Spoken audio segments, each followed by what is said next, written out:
मित्रों नमस्कार, स्वागत है आप सभी का ओनली आईएएस के टारगेट प्रीलिम्स 2021 में। आज के वीडियो सेशन में हम रिवाइज करेंगे हमारे करंट अफेयर्स एमसीक्यूज़ के थ्रू। आप ओनली आईएएस का टेलीग्राम चैनल ज्वाइन कर सकते हैं, ओनली आईएएस नथिंग एल्स के नाम से है।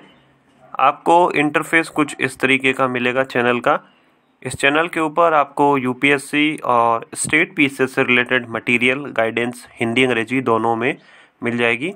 आने वाले प्रीलिम्स 2021 के लिए काफ़ी सारे इम्पोर्टेंट कोर्सेज अवेलेबल हैं प्लेलिस्ट में, जैसे कि कॉन्स्टिट्यूशनल बॉडीज़ के लिए, हिस्टोरिकल इवेंट्स के लिए, नॉन कॉन्स्टिट्यूशनल बॉडीज़ के लिए।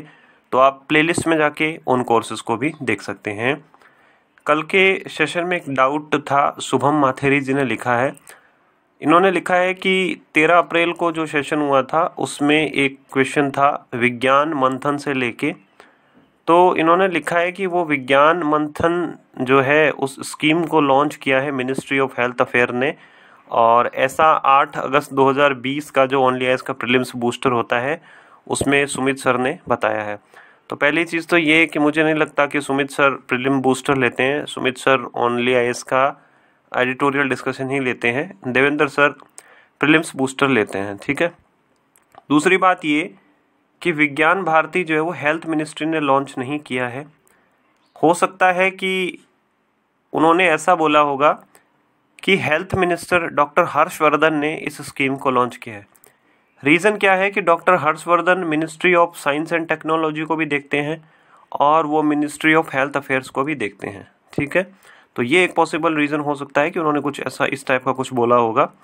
और उसके बाद ये है कि विद्यार्थी विज्ञान मंथन जो है वो साइंस एंड टेक्नोलॉजी का ही है और एनसीईआरटी इसके अंदर सहयोग दे रही है, ठीक है।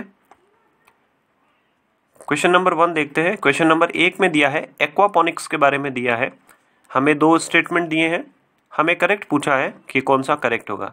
पहला स्टेटमेंट बोल रहा है कि ये अपने आप में एक यूनिक मेथड है प्लांट्स को उगाने का, या जनरली हम इसमें क्रॉप्स उगाते हैं बिना मिट्टी की सहायता के, बिना सॉइल की सहायता के।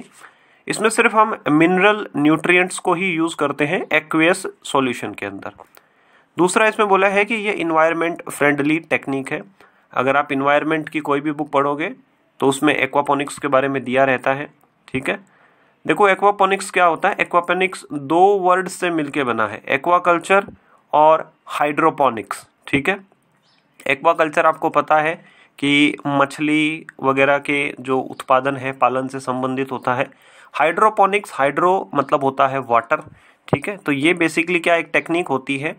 इसके अंदर क्या होता है, एक्वापोनिक्स में हम एक्वाकल्चर और हाइड्रोपोनिक्स दोनों का यूज़ करते हैं, ठीक है। हाइड्रोपोनिक्स में होता है कि हम फसलों को उगाते हैं बिना किसी मिट्टी की सहायता के, बिना किसी सॉइल के, ठीक है। एक तरफ तो हम मछलियों का उत्पादन करते हैं, मछलियों से जो भी वेस्टेज निकलेगा, ठीक है, वो क्या होगा एज ए न्यूट्रिएंट काम करेगा, पोषक तत्व के रूप में काम करेगा। और ये कहाँ पे जाएगा, पौधों के पास जाएगा। अब पौधे क्या करेंगे, उस न्यूट्रिएंट को एब्जॉर्ब कर लेंगे और बाद में पानी जो है वो फिल्टर हो जाएगा, साफ पानी होके वापस इन मछलियों के पास चला जाएगा।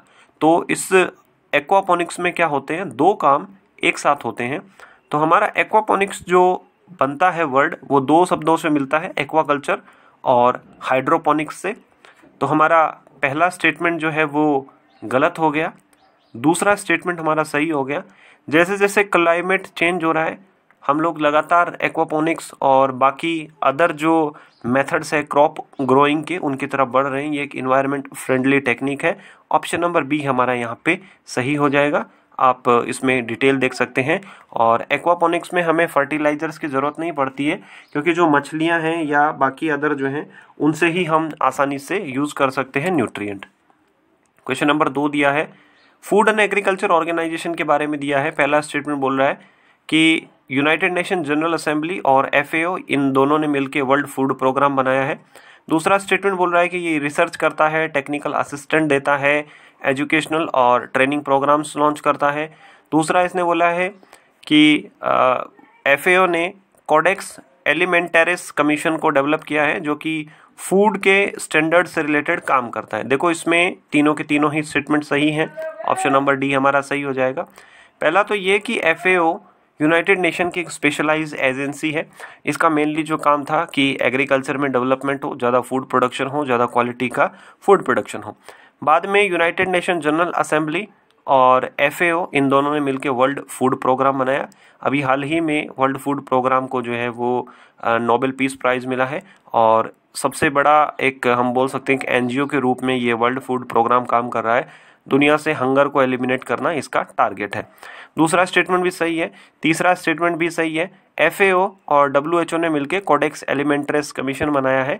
इसका काम होता है कि जो फूड प्रोडक्ट्स हैं उनके लिए फूड स्टैंडर्ड्स जो हैं वो एस्टेब्लिश करें ताकि कंज्यूमर हैं जो उन फूड प्रोडक्ट्स को यूज़ करेंगे उनकी हेल्थ पे कोई एडवर्स इम्पैक्ट ना पड़े।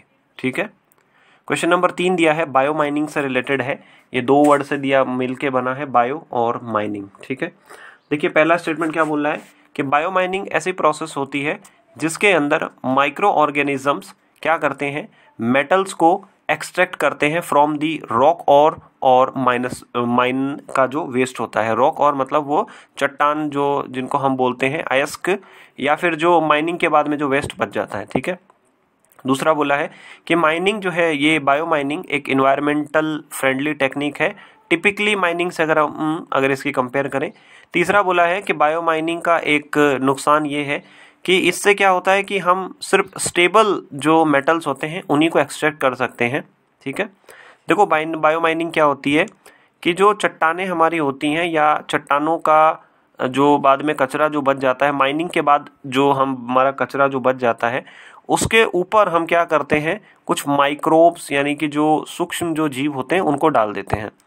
अब आप अगर ज्योग्राफी पढ़ते होंगे तो आपको पता होगा कि वो कुछ सीक्रेशन करते हैं। ठीक है।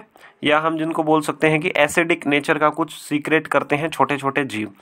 अब ये छोटे छोटे जीव जो सीक्रेशन कर रहे हैं उसकी वजह से क्या होगा कि वो माइंस का जो प्रोडक्ट है उसके साथ ये एसिड रिएक्शन करेगा और माइंस क्या होगी, धीरे धीरे ये क्या करते हैं, ये जो छोटे छोटे जीव होते हैं ये मैकेनिकल एक्शन के थ्रू जो माइंस में जो एलिमेंट होते हैं वो अलग हो जाते हैं और बाकी जो कचरा होता है वो अलग हो जाता है। ठीक है। ये इसकी कंप्लीट प्रोसेस रहती है और ये क्या है कि इन्वायरमेंटल फ्रेंडली भी है क्योंकि अगर आप माइनिंग को देखते होंगे, प्रॉपर जो माइनिंग हम लोग करते हैं तो उसके लिए हमें बहुत ज़्यादा लैंड एक्वायर करनी पड़ती है, बड़ी मशीनरी हमें परचेज करनी पड़ती है।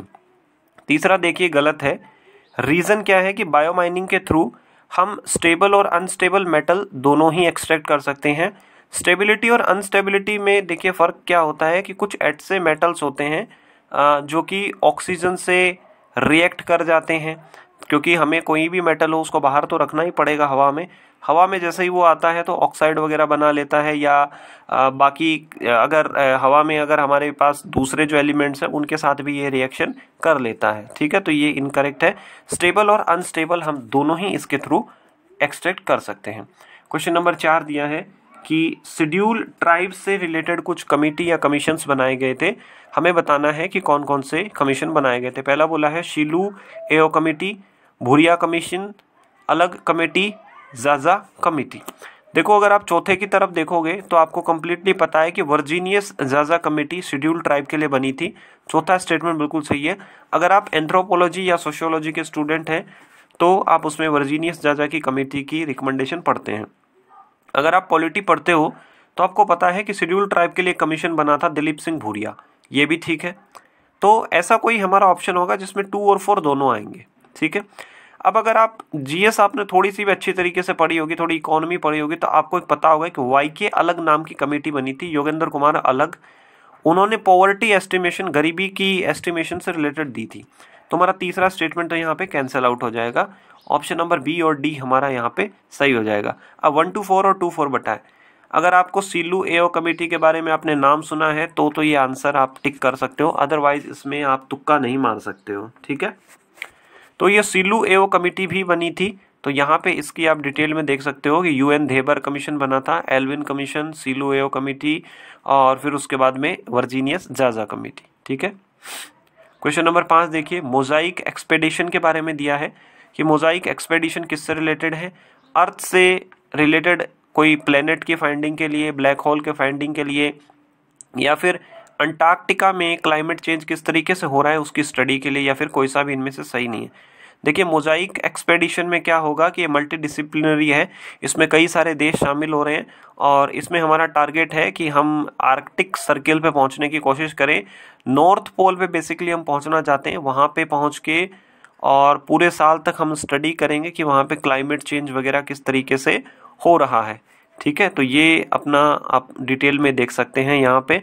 और क्योंकि आर्कटिक सर्किल और उसके आसपास का जो एरिया है वो स्ट्रेटेजिकली अभी बहुत ज़्यादा इम्पोर्टेंट हो गया है, क्योंकि ऐसी संभावना है कि इस पूरे रीजन के अंदर बहुत ज़्यादा रिसोर्सेस है, स्पेशली गैस और ऑयल से रिलेटेड। तो वहाँ पे रशिया की नज़र भी है, चाइना की नज़र भी है, बहुत बड़ी बड़ी कंट्रीज़ यहाँ पे फंडिंग कर रही है। ठीक है, तो आज आपकी कैसी परफॉर्मेंस रही आप ज़रूर कमेंट करके बताइएगा। इन वीडियोस को आप शेयर भी कर सकते हैं ताकि ये ज़्यादा से ज़्यादा लोगों तक पहुँचने, और इन वीडियो को और बेहतर कैसे बनाया जा सकता है आप अपने सुझाव ज़रूर दे सकते हैं। ओनली ऐसे जुड़े रहने के लिए आप सभी लोगों का बहुत बहुत धन्यवाद। आपका दिन मंगलमयी हो।